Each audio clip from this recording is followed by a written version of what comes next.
時間到咗2009年，朱麗倩嘅父親去世，追悼會上面，劉德華終於拖住朱麗倩嘅手現身，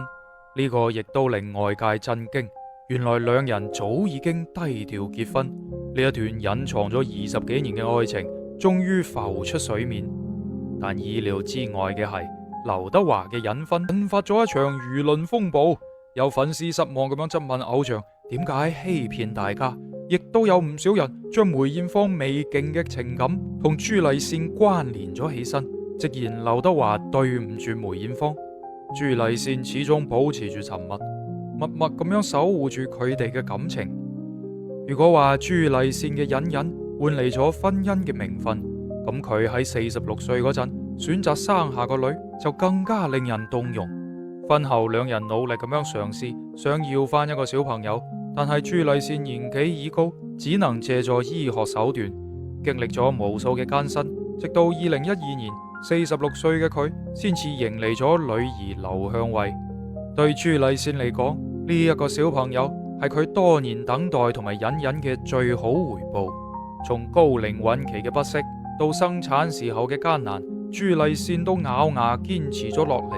嗰一刻，佢唔再係乜嘢富家千金，亦都唔係天王背後嘅女人，佢只係一個母親，為愛付出所有嘅母親。一直到咗2018年結婚10週年之際，劉德華喺採訪之中罕見咁樣解釋咗當年隱婚嘅原因。佢話當年嘅隱婚並唔係為咗事業，而係為咗保護妻子。佢唔習慣曝光，亦都唔想俾媒體打攪。一個解釋令到外界恍然大悟，原來朱麗倩多年以嚟嘅隱忍同埋低調，先至係兩人可以攜手走到最後嘅關鍵。而劉德華對於佢嘅保護同埋尊重，亦都足以證明呢一段愛情並唔係外界所猜測咁樣複雜。每次朱麗倩出現喺鏡頭前，始終都喺度躲避媒體嘅追逐，從來都唔爭搶一絲光芒。佢用隱忍換嚟咗劉德華嘅深情同長久嘅陪伴，而劉德華就係用歲月話俾咗所有人知，佢從來都冇辜負過嗰一個默默守護嘅女人。從初戀嘅懵懂到梅艷芳嘅真情，再到朱麗倩數十年嘅隱忍陪伴，劉德華嘅情感世界充滿咗遺憾同溫情。曾經嘅風花雪月最終歸於平靜，朱麗倩用低調同埋包容守護咗呢一份愛情，而劉德華亦用責任同埋堅守俾咗佢最深嘅尊重。